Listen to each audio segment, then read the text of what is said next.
Hello, everyone, and welcome to WTCW's Department Number 2 podcast, specifically to the long overdue and long awaited return to the Mill Springs campaign. Several months ago, we began discussing the Mill Springs campaign with Andrew Miller, who is the Chief of Interpretation and Resource Management at the Mill Springs Battlefield National Monument over there in Nancy, Kentucky.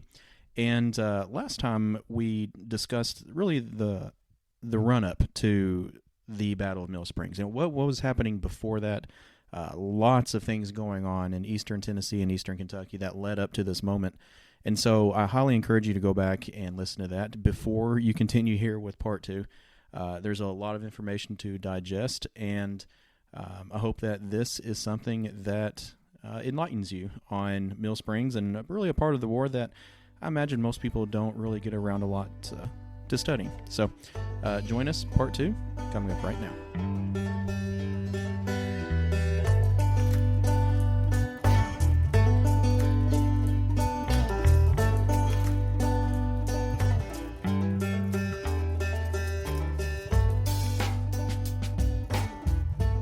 So if you haven't listened to part one, go back and listen to that. Andrew took us through the whole opening stages of the campaign, and we stopped at where Zollicoffer had crossed the Cumberland River and was about to start moving on the Union camp. So Andrew, man, take us away from there. You know, the Confederate Army crosses the river. What happens after that? I'm remembering vaguely that I think we got to the midnight of January 18th, 19th, but we'll backtrack just a little bit just to give the general context that the Confederate forces that had moved into South Central Kentucky were under the command of Brigadier General Felix K. Zollicoffer. He had been an independent commander for the majority of the fall and into the early parts of the winter, 1861. However, he had been superseded. The powers that be in Richmond had decided to put a West Point professionally trained military officer in command of the department, and that would be Major General George Bibb Crittenden. And Crittenden establishes his headquarters in Knoxville, Tennessee. But Zollicoffer had already been progressing a campaign of invasion into the Commonwealth. And at this stage of the game, he had been licking his wounds from a resounding defeat at Camp Wildcat or Wildcat Mountain, which happened in October of 1861. He had selected Mill Springs, Kentucky on the south side of the Cumberland River, and he was using that point as a means of collecting supplies coming from Nashville. On the Cumberland River itself, it had a good mill, hence the name Mill Springs. It had ample flat, level ground for training his men, and it was screened by a mountain range, which really protected him from any U.S. military force trying to flank him at that point. So he felt he was in a good position. He notified his superiors in Bowling Green, up to and including General Albert Sidney Johnston, and he began then in early December 1861 crossing a large portion of his force to the north side of the Cumberland River at a place called Beech Grove.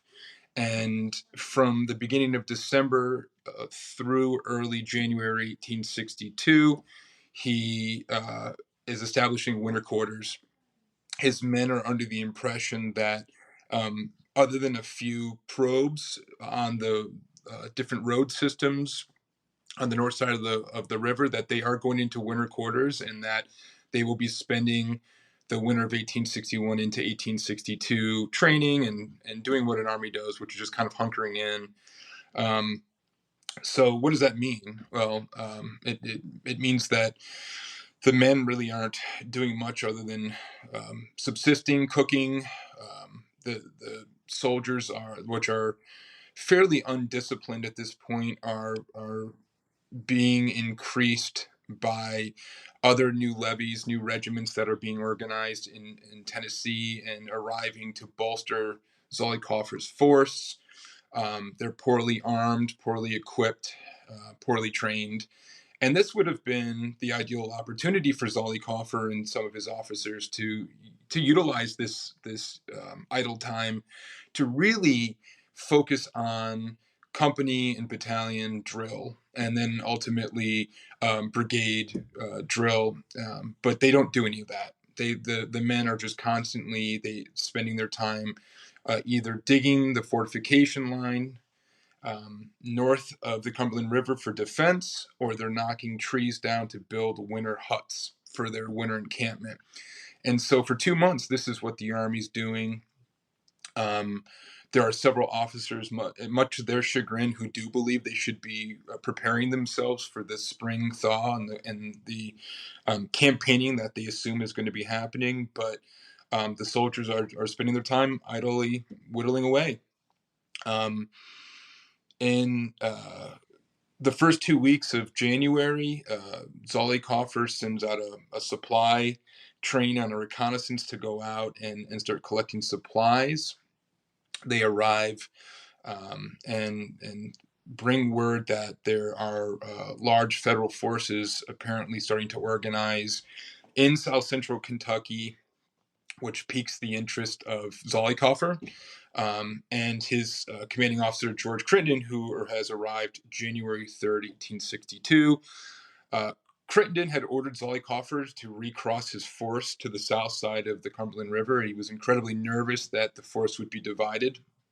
And for whatever reason, Crittenden was under the impression that Zollikofer did cross, because Zollikofer had told him he would do so following his orders, but he had not.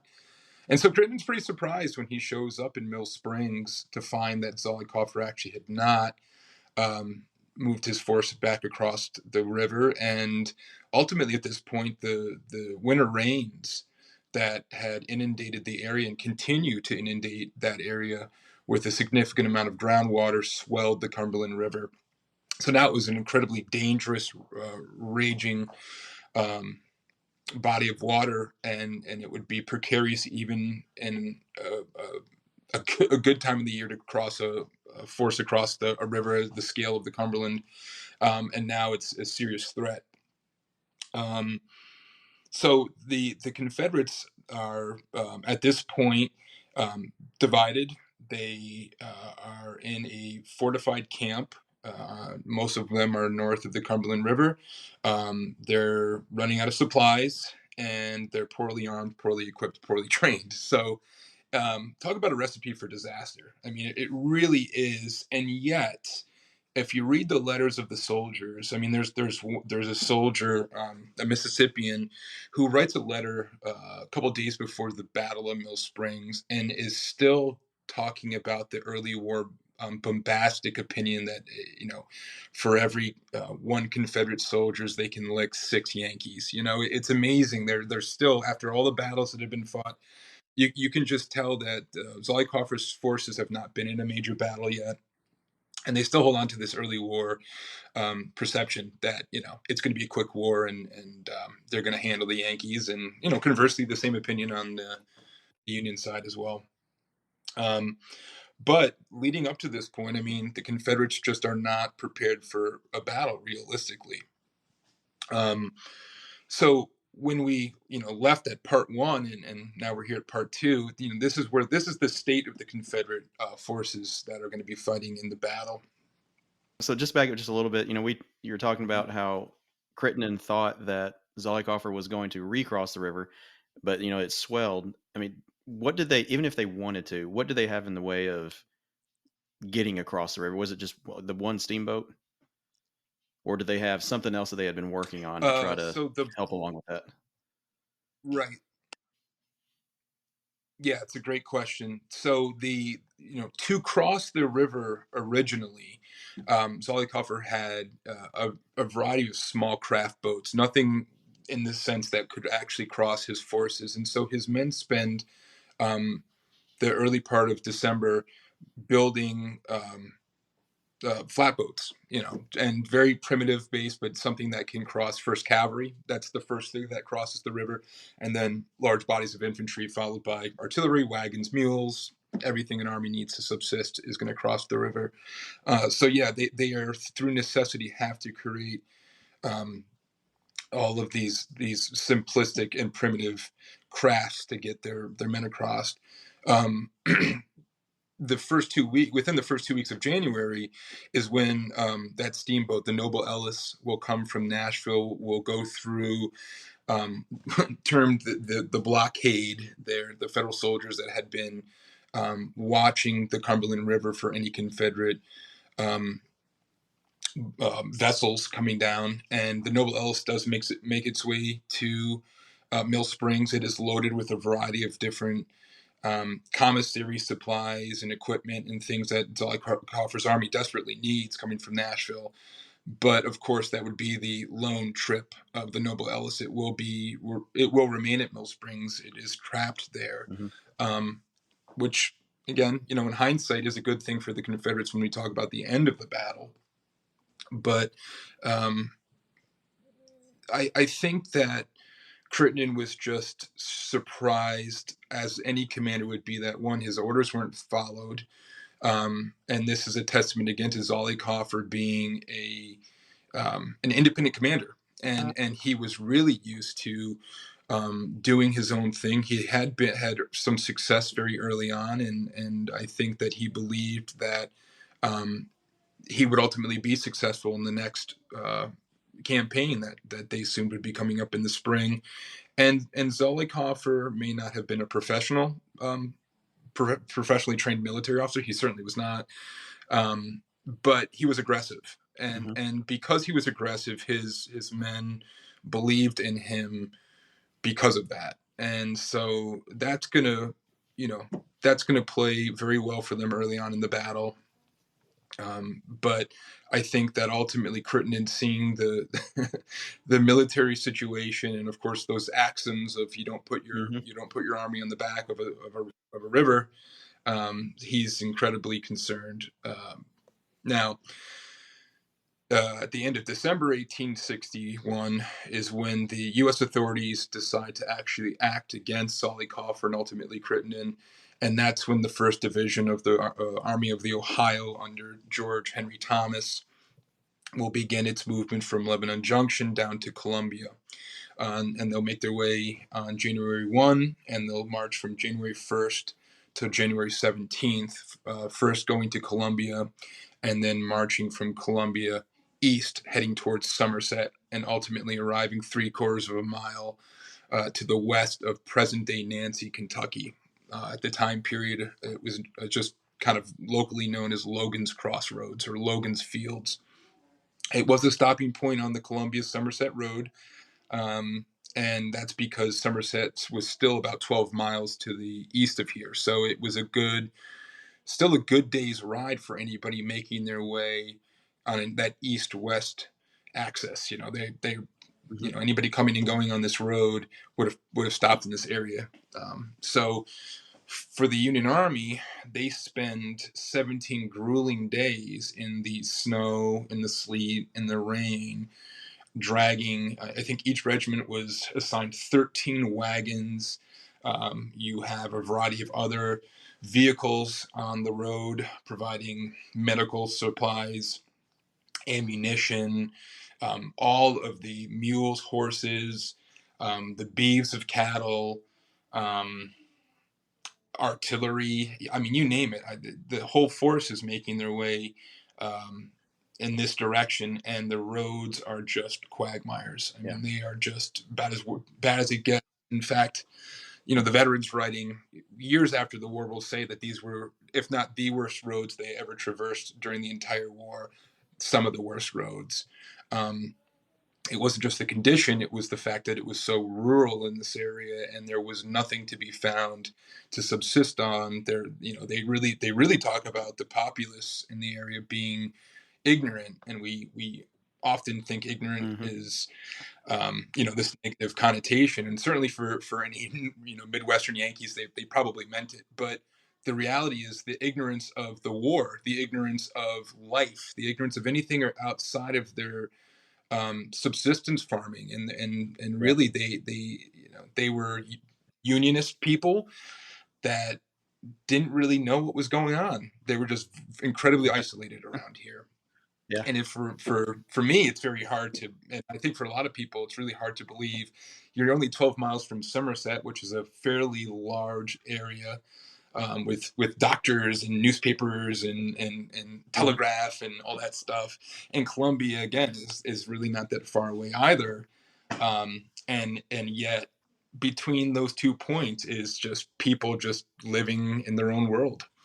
And so Yeah. it kind of gives you a perspective of just how, rural log houses, 1 or 2 cultivated fields, a lot of dense blackjack forest, um, you know, fundamentally different than probably what we see today when you get here. But Thomas and his division has 3 brigades, one of which has been detached and was actually assigned in Somerset, and he's coming to the relief of that brigade under Albin Schaff. And with him, Mm-hmm. he's got the brigades of Milan Manson and Robert McCook. And those brigades will be the ones he brings with him from Lebanon Junction all the way to Logan's Crossroads. And really, because of the condition of the roads, the Federals are just, they are large gaps between supporting distance. I mean, they're just trying desperately to get to this location, and it's taking them days. Mm-hmm. I think the average army can march anywhere. Veteran soldiers can march anywhere between 15 and 25, 30 miles in a day. We certainly see Yeah. other forces like Stonewall Jackson in the Valley and things, marching 40 miles or something ridiculous like Yeah. that. Yeah. But I think Thomas's force was averaging somewhere between 5 and 6 miles a day. I mean, they were just crawling at a snail's pace to I mean, it get had to have here. just been exhausting to And get so there. they arrived. They begin arriving. Oh yeah, oh yeah. I mean, the soldiers that they were literally having to stop and get out and drag the wagons. I mean, if you've ever had to push, um, you know, a cannon or a wagon or anything reenacting, or anybody that has experience even seeing it, just having to grab the spokes of a wheel and physically manhandle these weapons around, or physically push these wagons around, was incredibly exhausting. And these men weren't just marching down the road, they were pushing and pulling and dragging. And horses and mules and everything were failing, and it was just a miserable experience. All the while they're soaking wet, and again, it's just not great. So Yeah. they arrive here, they're bedraggled. I mean, they are just bespattered with mud, and they're just exhausted. And really, the vanguard of Thomas's force gets to this area and they just fall out. I mean, they just fall asleep, and it's pouring rain. Most of them have arrived. They don't have proper tentage. They don't have many of them don't have blankets. I mean, they're soaked to the bone. And it's almost a ludicrous scene of this army getting to this location. But they arrive on January 17th, and now that they're here, Thomas's force can consolidate with Schaff's, and now they can actually work in conjunction with another small Union force out of Columbia, Jeremiah Boyle's force out there, and they can try to figure out how to outflank Zollicoffer and either force him to cross the river, or surround his entrenched position, let the other forces cross the river and surround him and force him to surrender. Mm-hmm. And so this is kind of the game plan that's going on, uh, and how George Thomas is kind of what he's thinking he wants to do.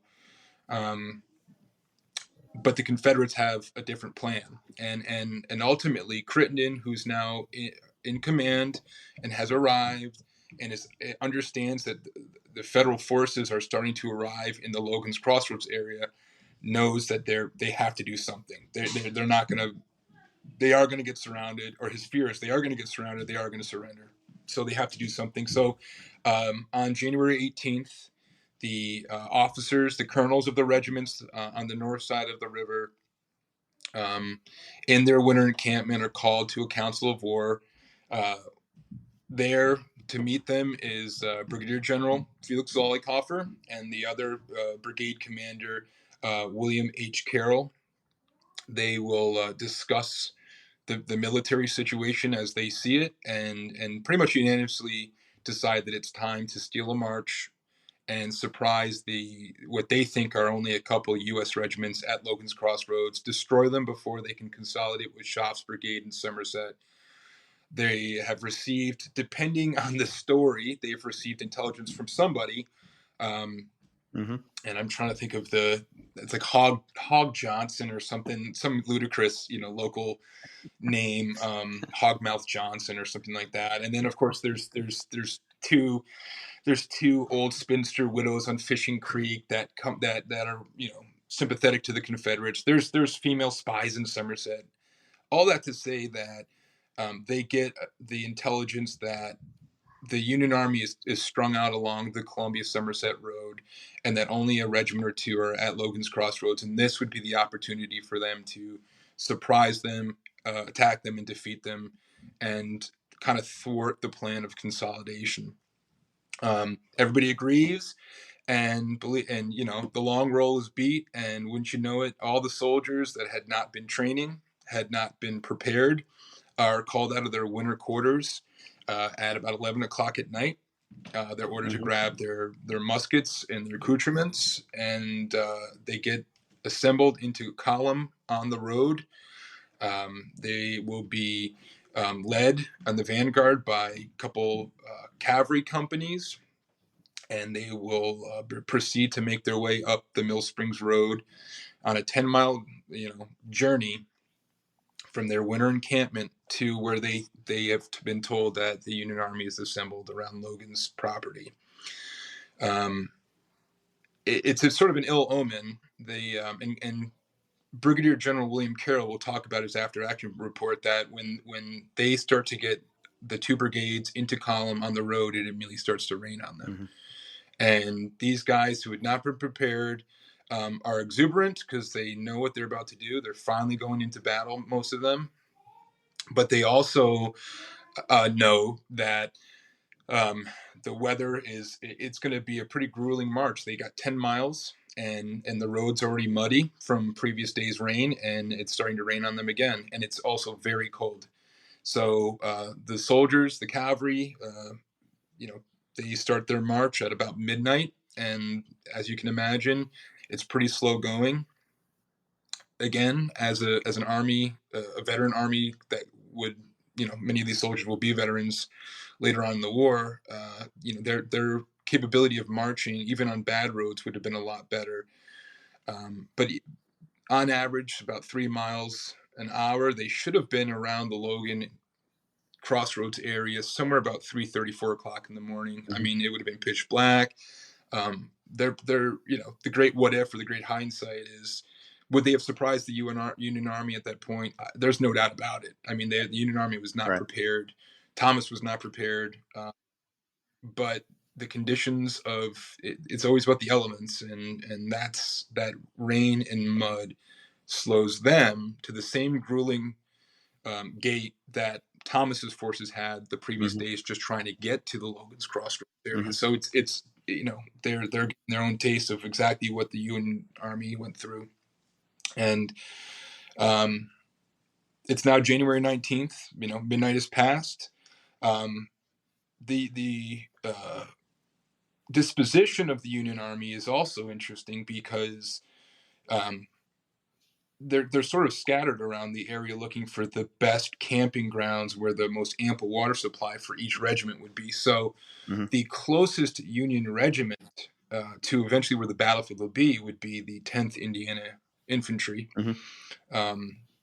Their original colonel was Milan Manson. He's now their brigade commander. They are on January 19th going to be led by Lieutenant Colonel William C. Keyes.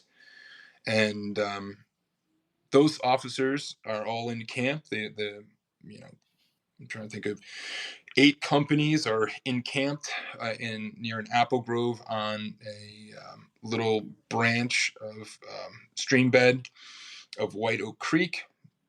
And again, they have no expectation of fighting a battle. 2 of their companies were advanced about a mile to a mile and a quarter south of their camp as pickets. And so they're on mm-hmm. the tallest sort of eminence or hill in the area known as Burton Hill. And then at the base of Burton Hill were cavalry vedettes and dismounted pickets of the 1st Kentucky U.S. Cavalry, Frank Wolford's um, Mhm. Wild Riders, as they're Yeah. referred to, and that's Yeah. exactly what they are. And so the pickets were sort of on edge. They had actually skirmished the day before with Confederate cavalry. And so this is kind of the interesting thing that happens is as the Confederates are making their way up the Mill Springs Road about 6:10 in the morning now. So it's taken them over 6 hours to get to the base of Burton Hill. And the first Kentucky Cavalry U.S. The vedettes are down there. George Thrasher is in command. He's a sergeant. Depending on the account, they basically order who goes there, or order the column to halt, and there's no answer. And there's two different accounts. There's the Tarrant account, who wrote the regimental history of the Wild Riders, and there's another account that just discusses that they tried to call the column to halt, it wouldn't, and one of the sides opened fire. Either the Confederates opened fire on the Kentucky cavalrymen, or the Kentucky cavalrymen opened fire on the Confederate cavalry.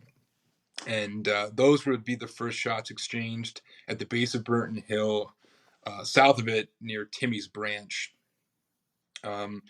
And it's interesting because that should have kicked off the battle, right? It's 6 o'clock in the morning. The sun is just going to start picking its way up into the horizon and illuminate the battlefield. And these kind of pistol shots and these Sharp's rifle shots ring the air. And some of Thrasher's men tear it up down the road to go alert that the Rebs are coming.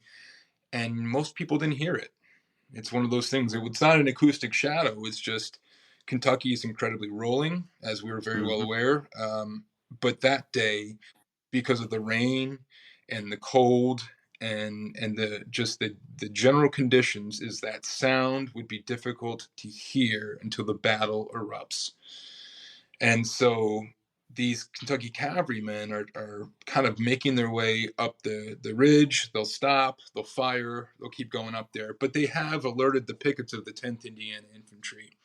And so those two companies will assemble on either side of the Mill Springs Road on top of Burton Hill. As the sun starts to illuminate the battlefield, they get a very, very good look at what's facing them. The night before, the Confederate cavalry had slipped around the 1st Kentucky's pickets and actually had startled the 10th Indiana, and shots were exchanged. And of course, that called out the whole army at that point, Yeah. And that would have been interesting if that would have been happened. So it's kind of like the story of Boy Cried Wolf, right? Yeah. Where Yeah. the night before, the whole army was called out into line of battle. The artillery's ready, the infantry's ready, and then they wait an hour, they wait 2 hours, and they all begrudge and begrumble the 1st Kentucky Cavalry as, the scapegoats of this, false alarm.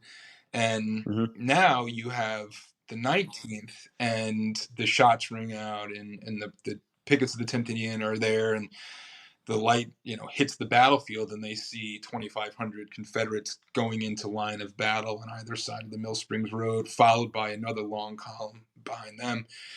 And it's pretty evident that they're going to be tangling with, the entire Confederate force. As they start to move off of Burton Hill, they're reinforced with another company. Shots are exchanged. Fighting takes place on top of Burton Hill, but very wisely, the Hoosiers just remove themselves from the situation, come to the base of the hill into a woodlot, and are joined by the entire 10th Indiana under the command of Keyes. Keyes divides his force kind of on either side of the road, and he is just going to fight as long as he can on a delaying action until reinforcements can arrive. The closest regiment to the 10th Indiana is the 4th Kentucky U.S. Under the command of Colonel Speed Fry. Fry was partially deaf in one of his ears.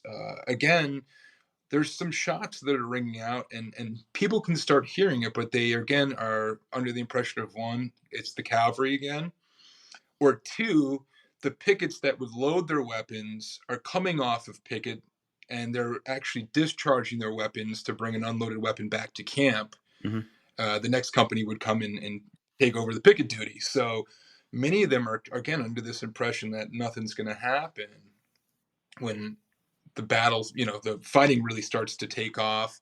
And it's the long roll of the drummers in the different camps that start beating. And if anybody's familiar with that, if they're not, look up the long roll. I mean, it's just That loud, constant drumming. repetitive drumming as hard and Yeah. as loud as you can to get every single soldier awake, assembled, and ready to fight. And it kind of is the sound dominoes from camp to camp to camp. As soon as they hear it, it's trying to rouse everybody up. And as Mm-hmm. the long roll is going, um, an officer on horseback, um, frantic, no hat on, just panicked, is going from Union camp to Union camp, alerting them the Rebs are going to assemble. And that's Colonel Milan Manson. Manson had been in his Yeah. camp. He had established his brigade headquarters beside his old regiment, the 10th Indiana. He orders Kais out, to report with the other picket companies, and he gets on a horse and immediately starts riding for the different camps to alert the other Union regiments. And he goes from camp to camp to camp to camp to camp, eventually arriving at the division commander's headquarters, George Thomas. It's apocryphal, probably, but Thomas basically cuts off Manson as he's alerting him that the Rebs are here. Thomas says something to the fact of, damn it, get back to your camp and fight them. Go Yeah. back and take control of the situation, and I'll send reinforcements. It's probably apocryphal. It's probably not true, but he did order Manson back to take command of his brigade, and to continue the fight as long as he could. And I have to imagine Thomas wasn't happy about seeing Manson show up. Yeah, for sure not. I mean, it's he's the brigade commander. He should have sent a courier. Why he didn't send a courier? I mean, we could talk a little bit about the pros and cons of the different leadership that takes place on the battlefield this day, and there's good and there's bad. But ultimately, Manson should have sent a courier to Thomas to alert him what was going on, and Mm-hmm. it's almost ludicrous because those guys that came from the first Kentucky Cavalry had already been disseminating that information. I mean, some of them were ordered back to the different camps to rouse up the different regiments, and so the people were already doing it. So, what was Manson doing? I mean, he was clearly he knew that what was going down. I mean, he knew the Confederates were attacking them. He knew the size of the force, and I think that kind of you know threw him a little bit or shook him to the point where he was like, I got to go get every single regiment. And so we got to we sort of have to put I'm not absolving Manson by any means. I'm just saying that we kind of have to put ourselves in the shoes of, that's his regiment up there fighting. He knows all those guys. Mm-hmm. This isn't a different regiment from a different state. He's trying to do what's right as far as I'm concerned. It's just, Yeah. he does it in the wrong way. I think this shows Manson's own inexperience and greenness. He is kind of new to all this too, right? Right, exactly.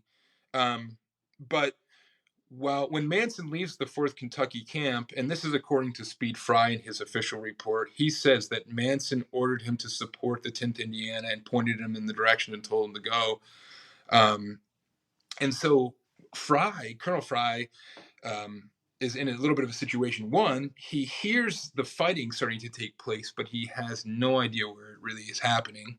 He just knows the direction. Two, his regiment had been decimated by sickness over the past couple weeks, and he has a regiment of less than 400 men now. And now that may seem a lot, and of course, in the grand scheme of later on in the Civil War, when the average regiment is between 250 and 350 men, um, it's pretty average. But at this time Mm-hmm. of the war, most of these regiments are 700-800 men strong, and so he's basically got a decimated regiment, and he has to ultimately call out different officers to command different companies. So this is an interesting thing where and maybe we explain that companies are 100 men in a regiment. They're usually commanded by a captain. with a couple of lieutenants to support the captain and a variety of different duties. These men are organized in localities, small towns or counties. They know each other. They're very intimate with each other. Um, so they're used to serving and following orders from their captains. But on this day, with a decimated officer corps, um, different officers are sent all over the place to say, "Hey, take him into this company and get out, assembled on the road and start making your way to the battlefield." And so it's a fairly chaotic situation for the Fourth Kentucky, and Fry does the best he can. He's disheveled. He gets on his horse. John Croxton is their lieutenant colonel. He gets on his horse. They all start riding towards the battlefield, and when they get there, there's the fighting has kind of subsided temporarily, and so they're looking for where the Rebs are. They're looking for anybody. It seems some um, skulkers and some people, some wounded coming back from the battlefield. They enter this large cornfield fence row, and they follow the fence up this ridge. And now they're in the middle. They're on top of this ridge in this middle of this cornfield, and before they know it, they're just struck on their right flank and in their front by fire from two different regiments. It's terrifies them, and they jump over the fence into a tree line, and it's at that point that they start slugging away on top of this hill near present day Zollicoffer Park, and it's them, elements of the First Kentucky U.S. Cavalry that start to fight with them. Portions of the 10th Indiana, which had been fighting for basically an hour at that point. It's roughly about 7:30, between 7:30 and 8 o'clock in the morning. Elements of the 10th Indiana that haven't retreated are still fighting, supporting the 4th Kentucky. But most of the 10th Indiana at this point has exhausted their ammunition, and so they pull back to their camp. So now you have this large Confederate force that has started to ascend Burton Hill on the north side. The 10th Indiana has held them back for a very long period of time. They're out of ammunition. Here comes the 4th Kentucky, and now it's their turn to do effectively the same thing, is kind of duke it out with this large Confederate force.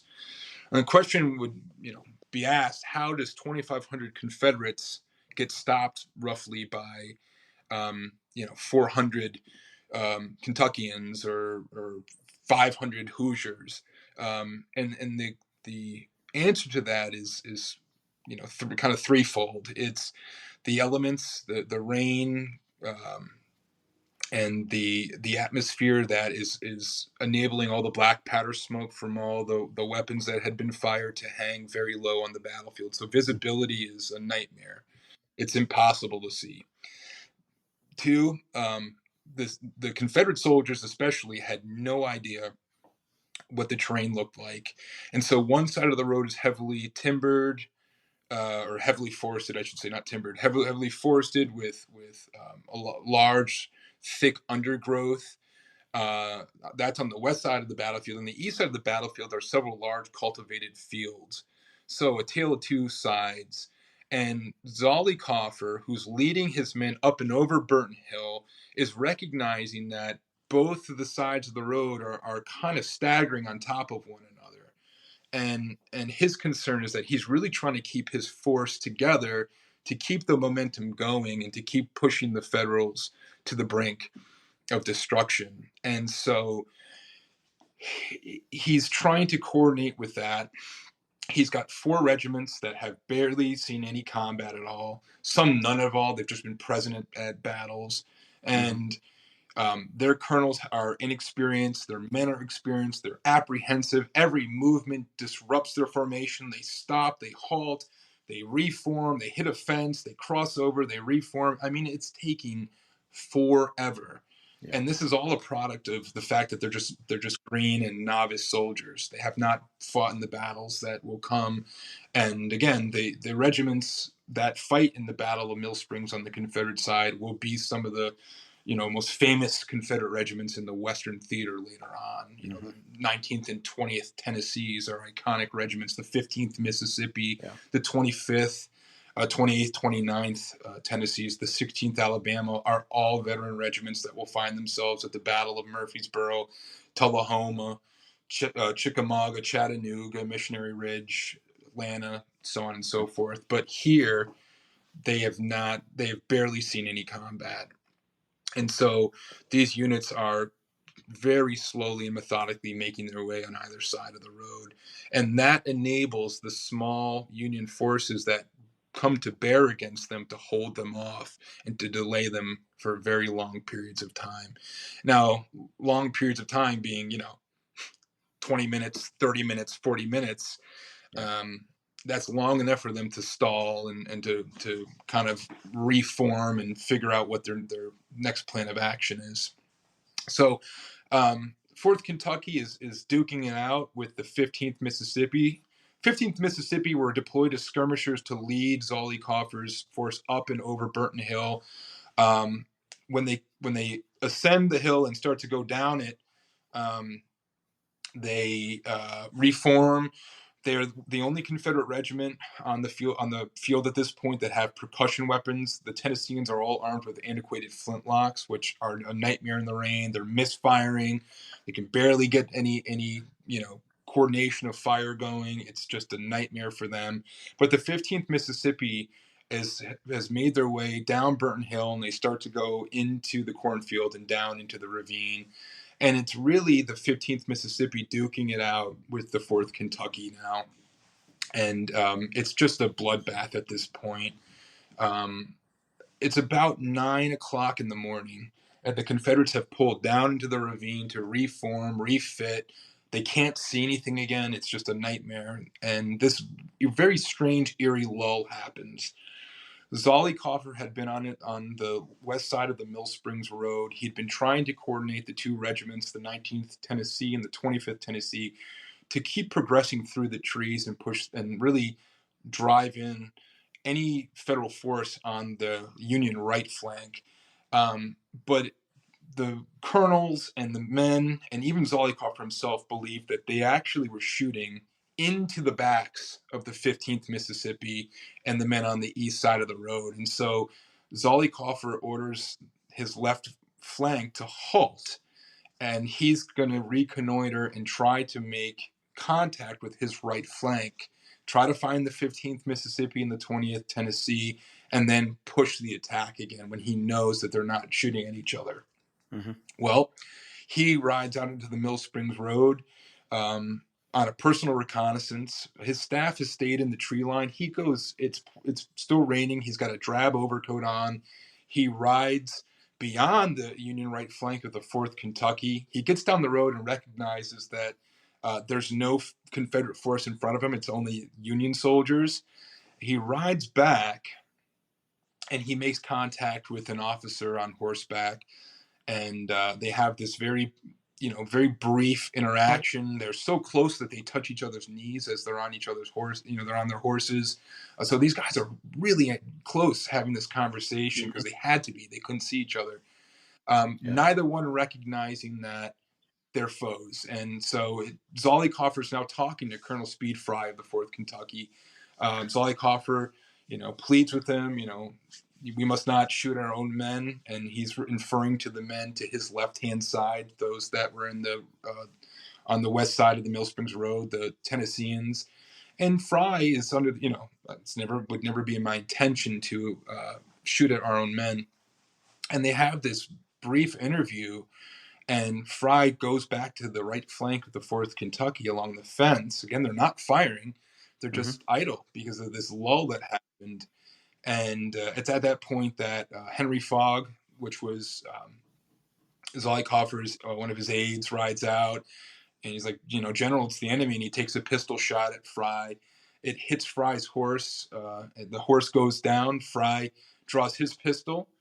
The men standing on the right flank of the 4th Kentucky see what's happening, and they sort of oblique their weapons, and everybody sort of takes a shot at the man on the horse, which was Zollicoffer. Fry shooting him with his pistol, and several rifle musket rounds hit Zollicoffer. He falls in the road dead.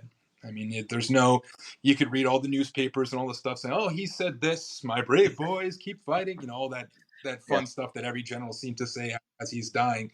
But the reality is, he was a nearsighted individual that was in almost a blind state of affairs, looking around, trying to find where his right flank was.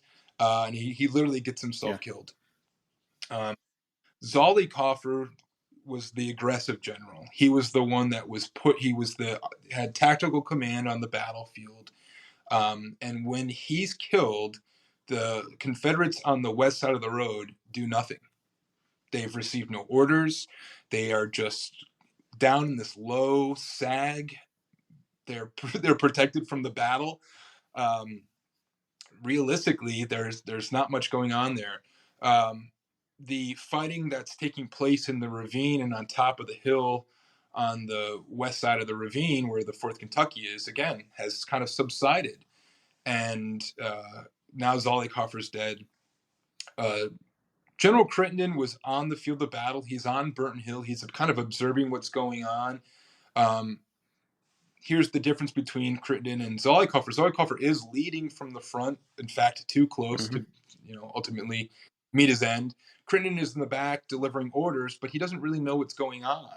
And so he has no real good concept until he finally receives word at about 9:45, 10 o'clock that Zollicoffer's been killed. And so he takes command. He sends out those that have to ascend to new command. And Colonel David Cummings of the 19th Tennessee is now a brigade commander. He can barely handle his regiment himself, and now he's commanding Zollicoffer's brigade. He has no idea of the situation or what's really going on. In turn, um, Lieutenant Colonel, I think Francis Walker is in command of the 19th Tennessee. He has no idea what's going on. I mean, it's just a Wow. ludicrous situation for the Confederates now. And Crittenden orders the 20th Tennessee to support the 15th Mississippi, push the Federals off that ridge, and proceed with an all-out attack. Right, this big all-out assault. Um, Artillery is brought from the top of Burton Hill to this low middle point of the hill where they can't see anything, they can't fire anything, and it's just a ridiculous situation. And ultimately, the 15th Mississippi goes right back into the fight, unsupported. The 20th Tennessee will hop over the um, fencing on the east side of the ravine. They'll go into the ravine with the 15th Mississippi, and they'll find the same type of situation: a muddy, steep hill to try to climb up to try to outflank the Federals that are on top of the um, roadbed where they're defending. So it's just not great for the Confederates fighting in the ravine, and for the Fourth Kentucky, they're starting to run out of ammunition too. So it's at this point, a couple things are happening. One, Thomas arrives on the battlefield. His report would say that he says between 6:30 and 7, he arrived on the battlefield, which is not true. It's just not. I mean, one of the most interesting documents that we have now that we're starting to analyze. There's a court martial that happens just after the Battle of Shiloh. That the officers felt that the Lieutenant Colonel of the 10th Indiana, William C. Keyes, falsified his report. So we have all these wonderful affidavits and of officers that fought at the battle, telling them about their experiences. And Thomas is the first to appear for the court. He's like, "Oh yeah, I was there about 6 o'clock in the morning," and it's just not true. I mean, Yeah. he really the 10th Indiana are fighting. Um, they're really they had already fought for about an hour, 45 minutes to an hour. They're out of ammunition. They've retreated back to their actual campsite. They're trying to refit. Thomas shows up and basically is like, "What the heck are you doing here? Get back to the fight!" And they're like, "We haven't even finished replenishing our ammunition. I'll bring you ammunition. Get back up there." And he points in the direction, which ends up being the left flank of the 4th Kentucky. And so the 10th Indiana arrives back on the battlefield again. Half the companies don't even have Mm-hmm. ammunition. They're just like, okay. And they're expecting ammunition to arrive. Um, the 4th Kentucky, again, is running out of ammunition. Thomas then orders the 10th to move around the flank of the 4th Kentucky and go on the other side of the road. I mean, it's just the long and the short of it is that both sides are struggling in their first major Yeah. action Yeah. with any sort of coordination. But when Zollicoffer is killed and Thomas arrives on the battlefield is really where the tables start to turn. The Confederates are bogged down in this ravine. There's only two regiments down there, the 15th Mississippi and the 20th Tennessee. On the other side of the road are two Tennessee regiments that have basically not been in the battle very long, the 19th Tennessee and the 25th. And they've actually removed themselves from this area they were in and pushed and kind of pulled back or retreated slightly. And that enables the Union Army to regroup and bring fresh reinforcements from west of Nancy or west of Logan's Crossroads, and that would be the 9th Ohio and the 2nd Mm-hmm. Minnesota. Fresh regiments that are coming to the battle, fresh cartridge boxes, bayonets fixed.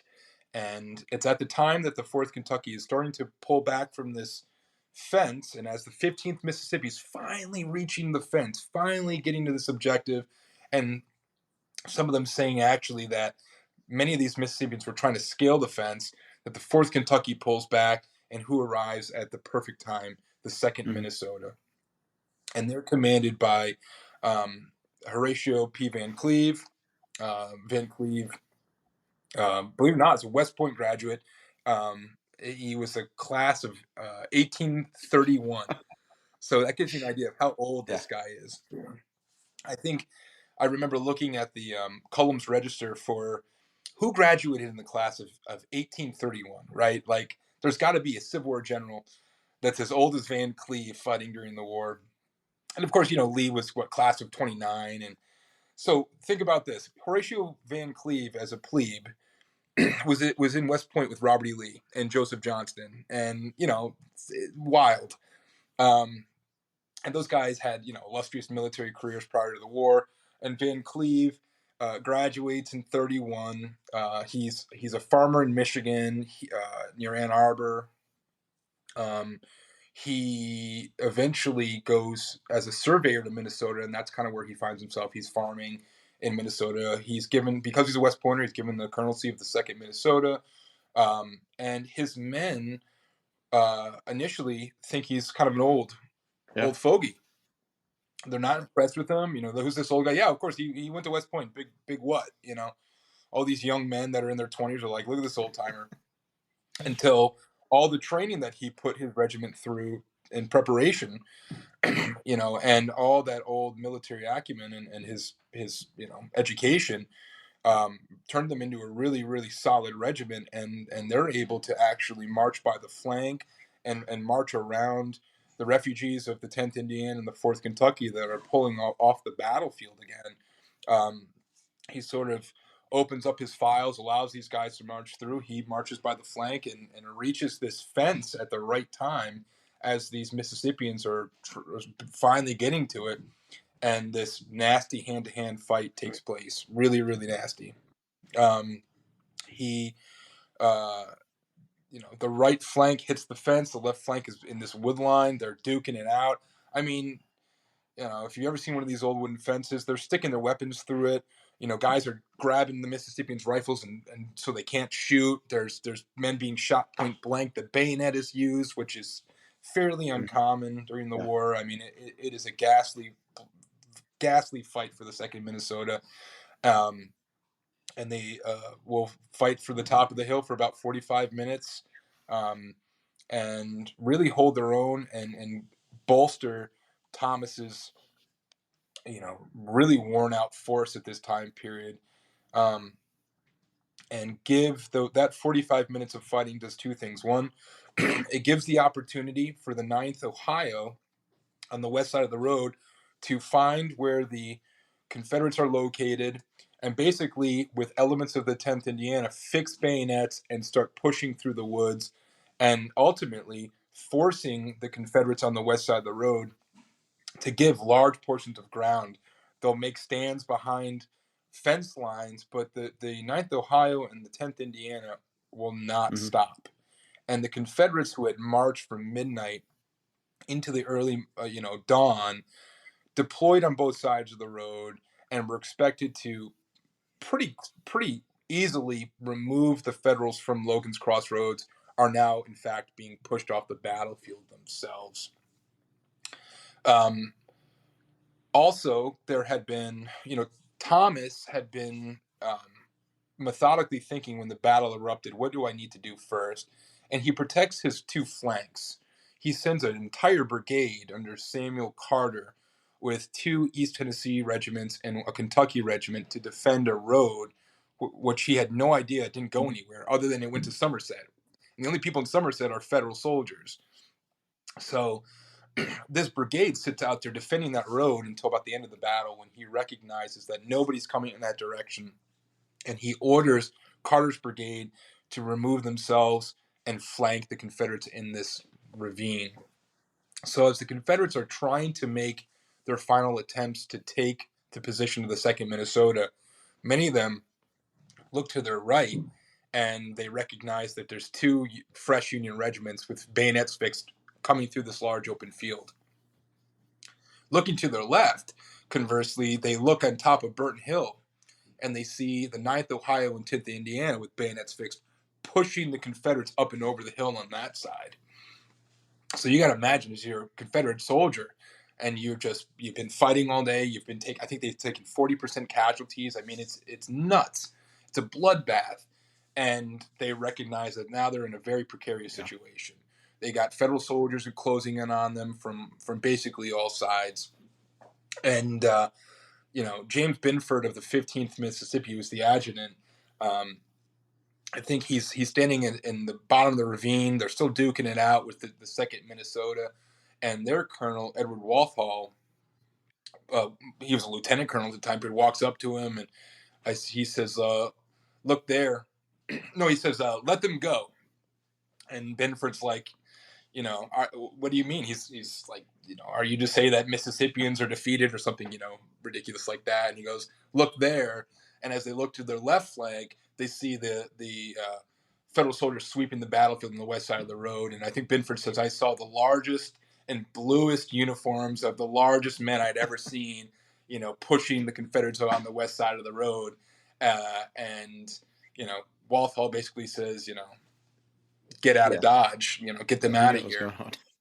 And so he knew every man for himself is effectively what happens. And so the 20th Tennessee and the 15th Mississippi are starting to make a skedaddle. The final push for the Confederates, the 20th Tennessee had been making their way up to that position. As they're kind of removing themselves, Lieutenant Bailey Peyton refused to go back down in the ravine. The 2nd Minnesota orders him to surrender. He refuses. He pulls his pistol. He shoots one of the 2nd Minnesota's officers. And of course, in turn, the 2nd Minnesota, open up on him with a volley, and they kill him in front of the fence line, 15 yards from the fence. I mean, he's just killed right there. And at that point, the Confederates are starting to evacuate the area as fast as possible. Carter's brigade comes up and really starts sweeping the battlefield. The 2nd Minnesota will partake in that, but most of the regiments that fought on the battlefield that day, the 4 major regiments, are forced to go back, refit, get ammunition, and then they progress down the Mill Springs Road.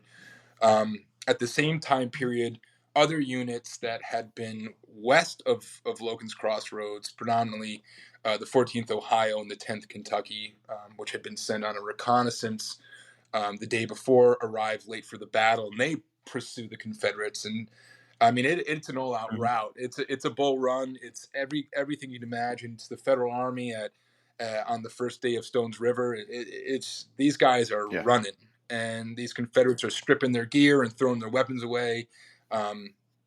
Brigadier General Carroll will write in his after-action report that even before the battle was over, he was watching men peeling away from the battlefield because their weapons were ineffective. They wouldn't work, and so they're smashing them or they're pitching them, and they're just making their way as fast as possible. But the pursuit is on, and from this point, about 11:30 noon till 3:30, 4 o'clock, the Union Army is just picking up stragglers, picking up prisoners, and pushing the Confederates back to their entrenched line at Beech Grove. The Confederates had put this entrenched position a mile from the ferry crossing, and what they didn't realize, it was a flawed position. There actually was a hill just to the north of it called Malden's Hill, which was higher. And when the Confederates tried to put together a rear guard action up there, but were forced back into their entrenchments, and the Union Army took possession of this hill. and it enabled all the Union artillery to basically take, plunge fire into the fortifications, and it it was just a nightmare for the Confederates. They could barely respond. Um, you know, Crittenden and Carroll and all the regimental colonels and everybody get back, and it's, what are we going to do? And Crittenden immediately orders an evacuation of the area. Some say that him and Carroll immediately started Yeah. drinking and getting about as inebriated as they possibly could. But the bottom line is, Crittenden orders an all-out removal, and the men grab what they can, the horses that they can, and they line up from the entrenched line 1 mile down to the ferry landing. And that Noble Ellis, that boat that just was fortunate enough to arrive and get trapped there with these flat bottom raft boats, start facilitating the Confederate Army from the north to the south side of the Cumberland River. The Union Army is firing artillery into the fortifications. They're firing at the Noble Ellis. Um, but in the morning time, the Union Army thinks that they're going to have to take the position by storm. And so these Union regiments fix bayonets. They progress up the entrenched line, and they fall into the Confederate fortification.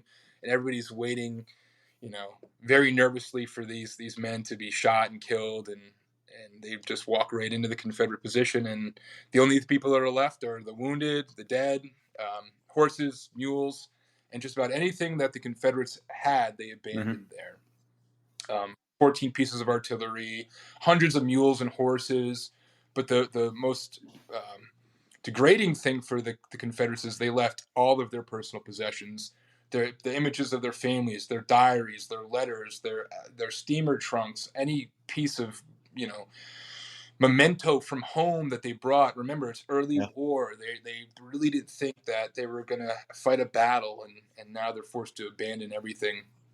The Second Minnesota marches into the 20th Tennessee camp, and they said it looked like they had left their entrenched position and their winter quarters to fight the battle, and they never came back. The cups of and everything was perfectly placed where it had been left. They were literally ordered to get out as fast as possible. Crittenden will take his army first down to Monticello, Kentucky, eventually get them down to Gainesboro, Tennessee, and from there they'll start making their way first to Nashville, but find out that Nashville is surrendered at the end of February. And obviously, they'll start making their way first to Murfreesboro, and then from Murfreesboro, they'll consolidate with the Confederate armies in Corinth, Mississippi, and they'll regroup there, refit.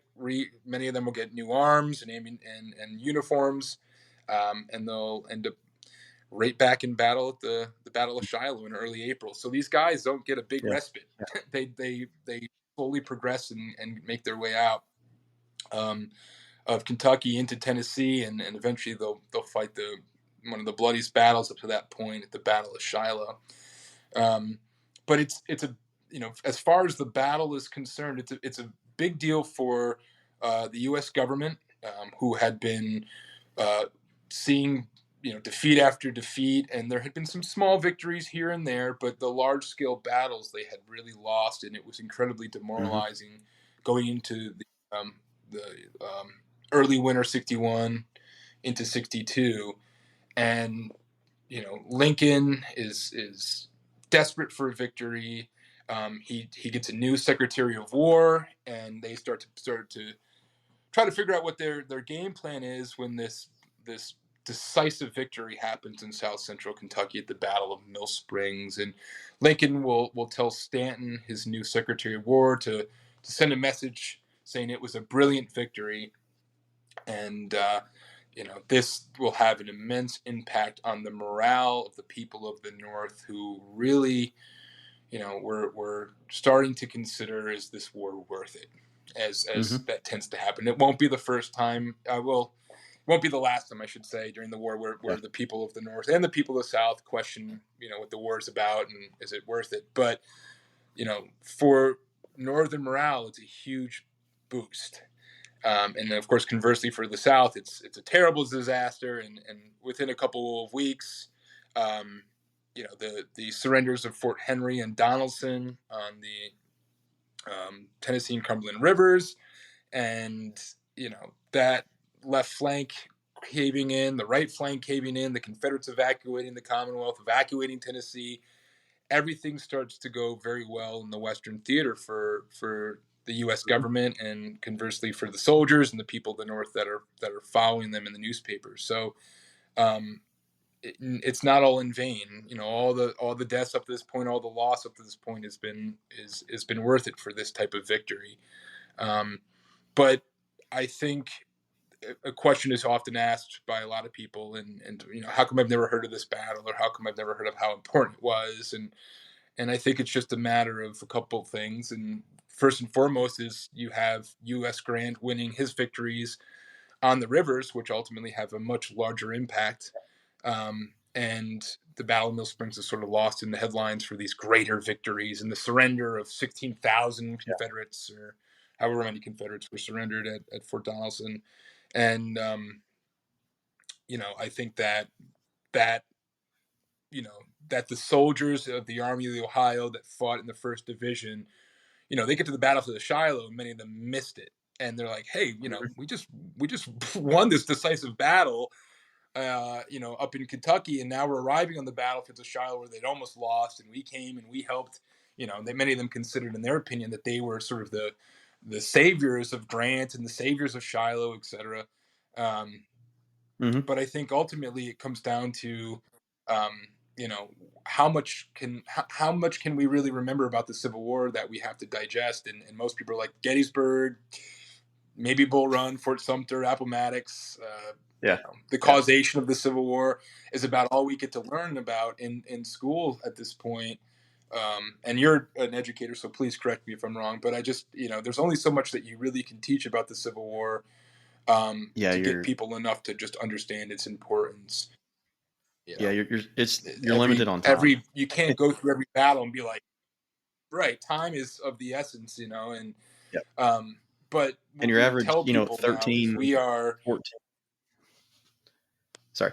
Yeah. So it's like, your average 13, 14-year-old boy or girl, they're not going to be able to comprehend all these things, from the Civil War. And it's like, you see people right, online, well, we didn't learn about, the Battle of Stones River in school. Well, I mean, right, a teenage mind isn't going to be able to keep all that in their head. Like, as much as I would love them to know right, about it, it's a lot for them to take in when they're taking science and math and they're doing the reading. I mean, it's information right, overload. And so right, you got to, I mean, when I can, I'll go into some of the things that I love. But at the same time, you got to realize right, it's like I have a finite amount of time to get through that stuff before the state testing right, happens, just, a week after. So right, it's, if I had a whole year right, on it, that'll be awesome. Then, yeah, we definitely talk about it. But when I've got 3 weeks to get through it, that's, right. you got to be choosy on what you talk about. It's true, and so I suppose we just say that the easiest way that we can explain to people is we are the first domino in all the Yeah. dominoes to ultimate Union victory, and that is, if that's our contribution towards the end of the Civil War, and the ending of slavery, and the 13th and 14th and 15th Amendments, and so on and so forth, then we're pretty proud to be that first step, because it has to Hmm. start somewhere. And I know that Yeah. when we read the letters of the soldiers that fought at this small battle, when we read the narratives and regimental histories, and the reminiscences of the veterans that fought here, they were very proud of this battle, regardless of the fact that Hmm. they fight at many, many more and much larger and much more costly battles. That this one was, had such a significant impact for its scale and its decisiveness in their Yeah. collective Right. memories, that they Hmm. they were proud to be a part of this battle. Um, Hmm.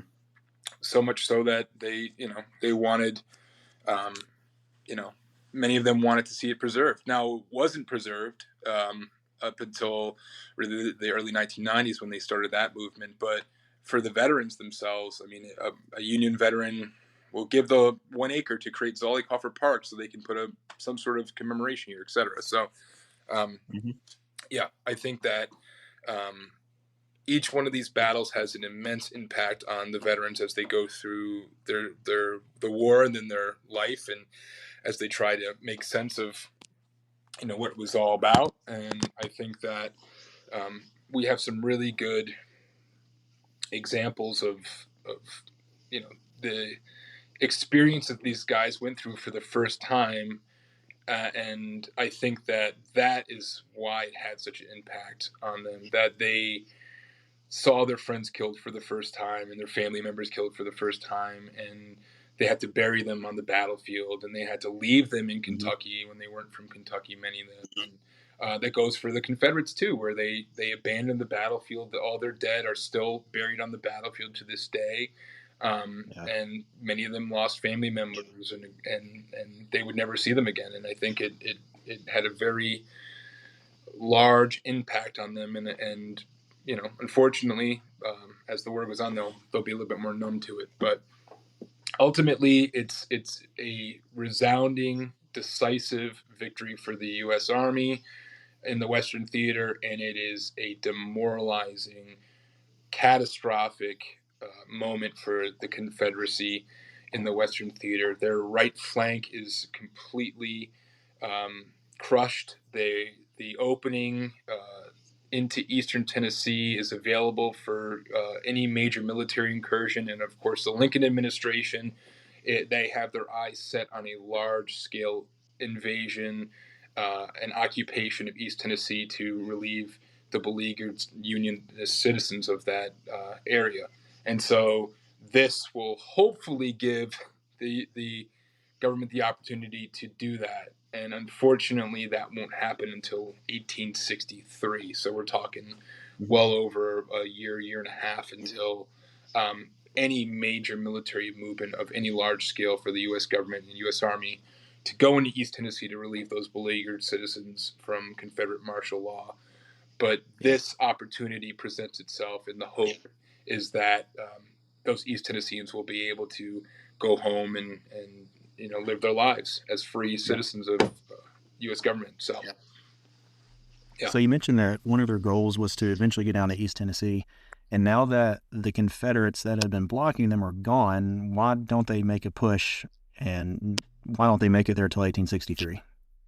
Yeah, it's a good question. It really starts at the commander of the Department of the Ohio, Don Carlos Buell, and Buell. But I mean, many of the authorities, Union authorities and Confederate authorities, knew that the ruggedness of East Tennessee did not afford the subsistences that an army needs to survive off the land.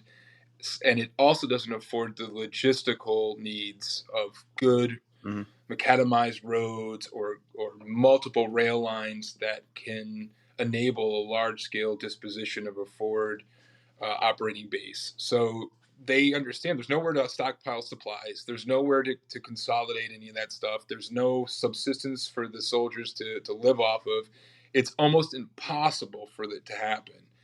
And I think it was a little bit of an embarrassment that the Union authorities would have to sort of admit that they have bad generals, which is kind of funny to think about, but it's sort of true. Where there's, are you telling, you guys kind of telling me that you don't, nobody's willing to take this on, but many of these officers, like it's almost an impossible feat. By the summer of 1863. Everything has changed in Kentucky. Everything has changed in Tennessee. The majority of the rail lines are well defended with Union cavalry and infantry.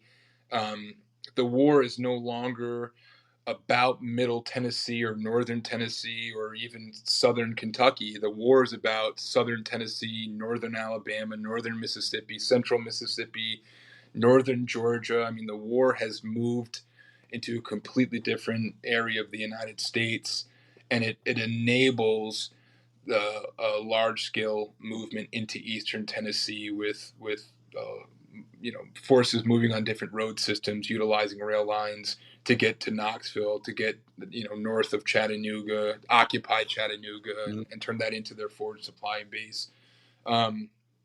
So it's just the circumstances, the nature of the war, and for the listeners that are obviously very well aware, you know, they fight the Battle of Shiloh. There's this long period of stagnation throughout the summer of Grant's army occupying western Tennessee and northern Mississippi as a strictly occupational force. Don Carlos Buell's Army of the Ohio is, strung out along the Mobile and Ohio rail line, and as they get closer and closer to Chattanooga, he's having to detach large scale forces to defend the bridges and the rail lines and just about anything, and it just takes forever. And the um, different rail lines that eventually are going to supply Buell with what he needs to actually take Chattanooga. Well, the two marauding Confederate brigades under John Hunt Morgan and Nathan Bedford Forrest pretty much dispatch Buell in the summer, June, July, August, 1862, and knock out his rail lines that are going to supply him in Murfreesboro and Gallatin, Tennessee. So it's just for Buell, there's a lot of bad things that just happen to him, but the summer itself is just not great. It affords the Confederates then to move from Mississippi on that 776-mile rail line expedition all the way from Mississippi through Alabama and arrive within only, I think, 4 days to Chattanooga. I mean, it's insane how bad the Confederate rail line network was. I mean, it's constantly talked about how terrible it was, and yet the vanguard of Bragg's army gets to Chattanooga within like 4 days. It's like, oh, it couldn't have been that bad, but the initiative changes. They go on this initiative for the Kentucky campaign in '62, and we're right back to square one. Like the Battle of Mill Springs never happened. I mean, the Confederates reinvade. The expectation is 30,000 Confederates will flock to their banners, and tons of supplies and all this stuff that Morgan was kind of whispering into Bragg's ear, and Breckinridge was whispering into Bragg's ear, and all these things. And the first time they saw Bragg all excited that they're going on campaign, but you know the war progresses. It kind of ebbs and flows from January 1862 until the Confederates are forced to retreat back into Middle Tennessee in the winter of 1862 into 1863. And it's all those moments that start to change the war in the West, and enable a large-scale invasion of East Tennessee later on in 1863. So definitely just completely different circumstances. Yeah. So one last thing I just want to talk to, just because I think it's interesting. But earlier you talked about Lieutenant Colonel Keyes and his court martial. So what became of that? It's great. So and this is one of my favorite things. So Jerry Prokopovich wrote a book called All for the Regiment. If anybody likes the Western theater, hasn't read it, it came out in I think the early 2000s. I remember reading it and being like, this is one of the first great books, modern books on the Army of the Ohio. Oh my God. This is before Larry Daniels wrote his Army of the Ohio book. And he wrote this thesis about this army identifying itself with only the regiment from the state they were from, and that they had not developed esprit de corps or pride in the brigade or the division or even the army at that point in the war.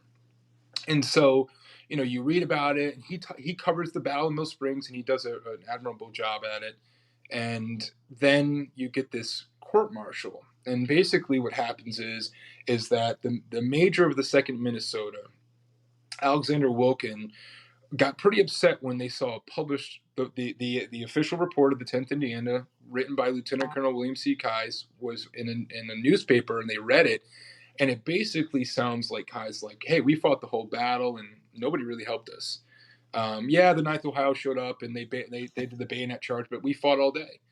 And so he prefers charges, and the 1st Division was in the rear of the Army of the Ohio. And so they arrive on the Shiloh battlefield only a couple days after the battle ended. And so on the bloody battlefields of Shiloh, as the men are fresh in their graves, they have an open court-martial where you have George Thomas there, Lou Wallace there as a character witness for Kai's. Um, you have all of the officers from the ranking colonels, who many of which are now brigadier generals, um, all the way down to I think the lowest. I can't remember if he's a corporal or a private. Is also brought to the court to discuss what he witnessed. But each officer writes about what their experiences was, and ultimately, what it boils down to is this: is that everybody fought and won the Battle of Mill Springs in the Union Army that day. Everybody wants to claim that their regiment didn't surrender, that their regiment didn't retreat, that they never needed ammunition, they never had help. They looked to the right flank and nobody was there. They looked to their left flank and nobody was there. Yeah, we think somebody was behind us. We could hear the shooting, but I wasn't really paying attention to that because I had Confederates in my front. Mm-hmm. And so every single officer basically talks about it. And I don't know, I don't think Jerry Proprovich even knows about this or used it in his book, because I remember looking and being like, okay, he didn't use it.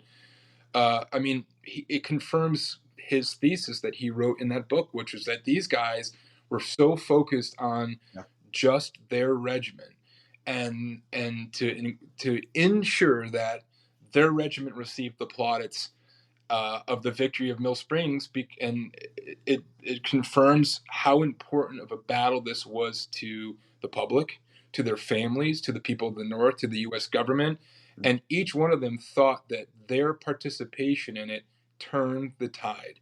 Without the 10th Indiana fighting that battle as long as they did in the morning, there would be no 4th Kentucky to arrive for the battle. Without the 4th Kentucky holding off the Confederates in the ravine for as long as they did it, without Fry killing Zollikofer, without the support of the 2nd Minnesota and the 9th Kentucky showing up, each person thought that their regiment was the defining factor for that battle.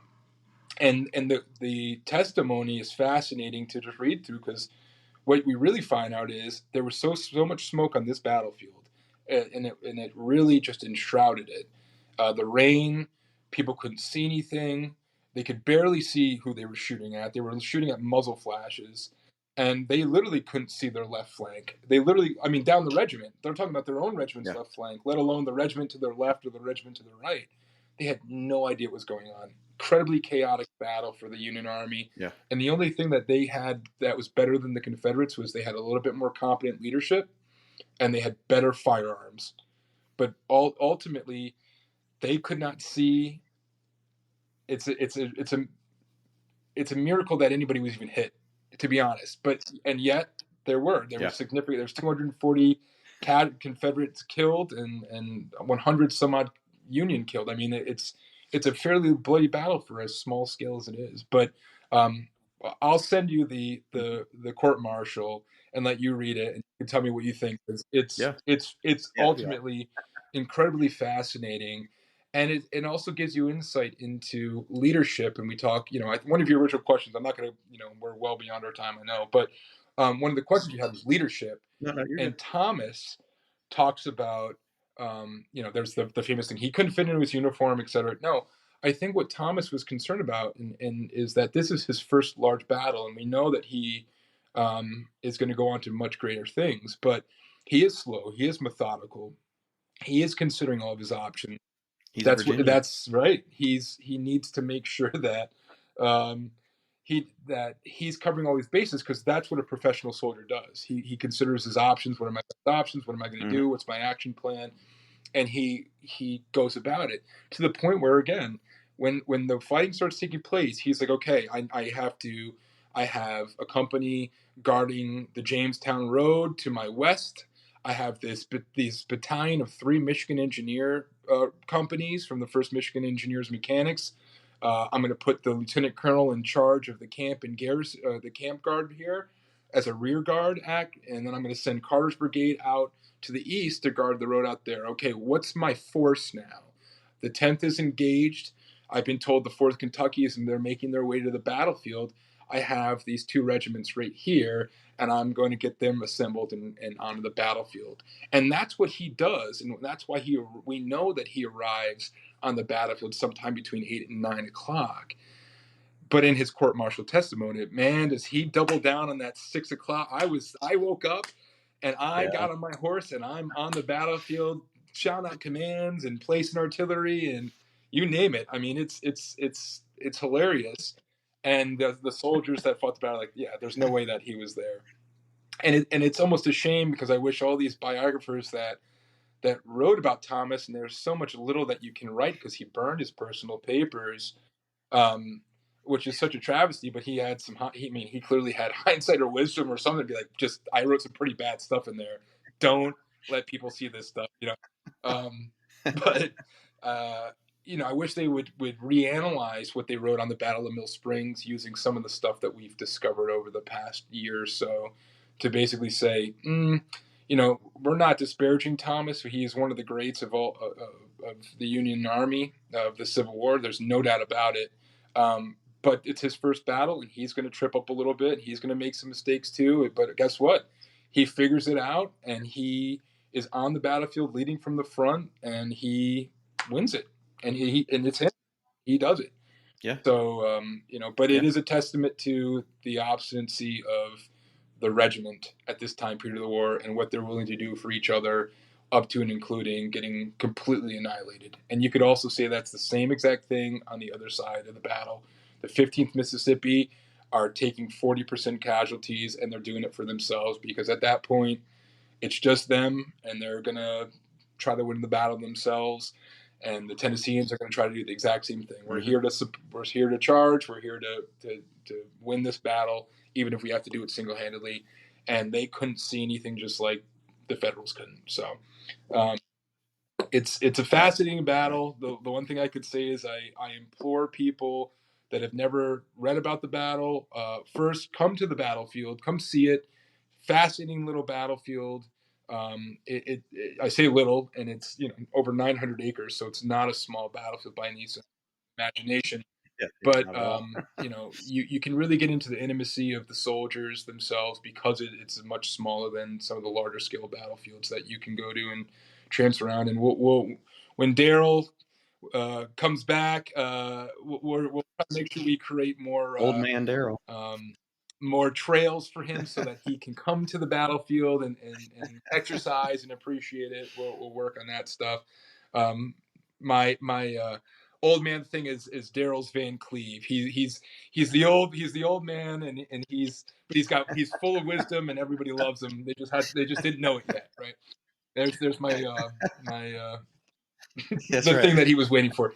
But come to the battlefield. It's an amazing battle, and Yeah. there's a couple books that are out. One that's very hard to acquire, but maybe not so much. We'll talk a little bit. Kenneth Hafendorfer's book, The Battle of Mill Springs, is incredibly thoroughly researched. If you can get your hands on it, and Stuart Sanders' book, which is much more digestible, and a really, really good work on the battle itself. Eastern National Bookstore at the park has acquired, or hopefully will be acquiring, copies of Kenneth Hafendorfer's book, and we're trying to get them to think about selling some of those copies at a much cheaper price than what people can find it on the internet. So we're hoping that if they can do that happen, people will be able to also acquire Ken's wonderful work, and they'll have what we ultimately refer to as the Bible of the Battle of Mill Springs, just this monolith of information that he was able to put together to give you a fairly good idea of what was happening there. So it's 600 or 700 pages, isn't it? it's unreal.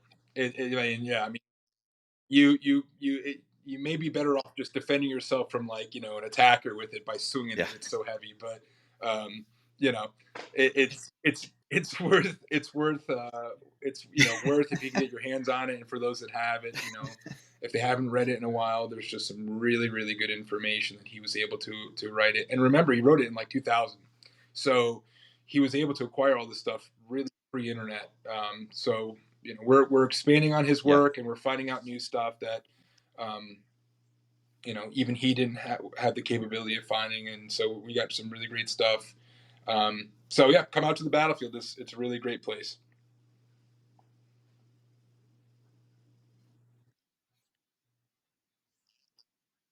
Yeah, definitely. All right. Well, man, we really appreciate it. Daryl wasn't able to join us tonight, but Yeah.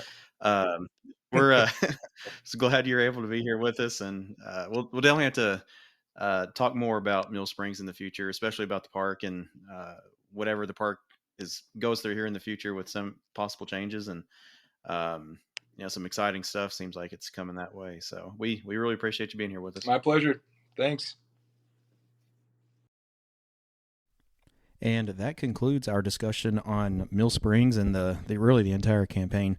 And I really just want to thank Andrew for coming on and talking to us about that. And even though it was just me and Andrew this time, and we were Daryl-less for this go around, I really hope that you enjoyed the content and really all the information and the stories that we got there from Andrew, which I think they were all just amazing. Really encourage our listeners to go out to Nancy and visit the place. There is a lot of exciting developments going on, and if you can get a hold of Andrew, have him take you around.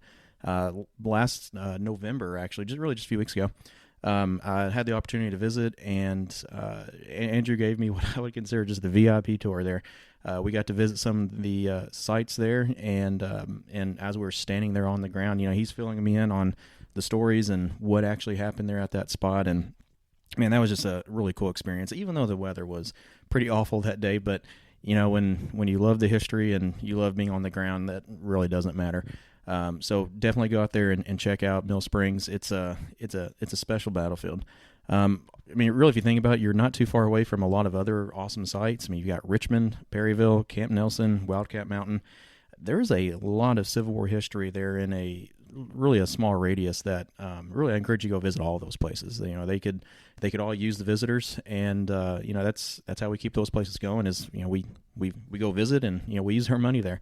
So again, thank you for listening, and I just want to encourage everybody to share and like this video if you're listening on YouTube, and really if you're listening anywhere else, just giving us 5-star rating really helps that algorithm, and we're still trying to figure out how to get that.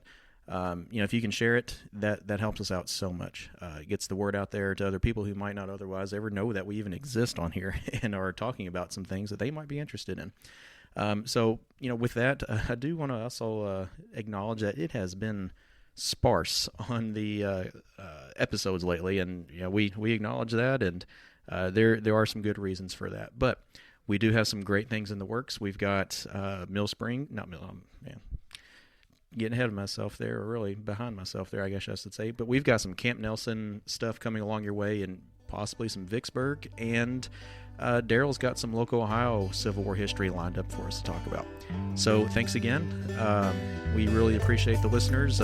Share, and really just thank you all for being here and supporting us.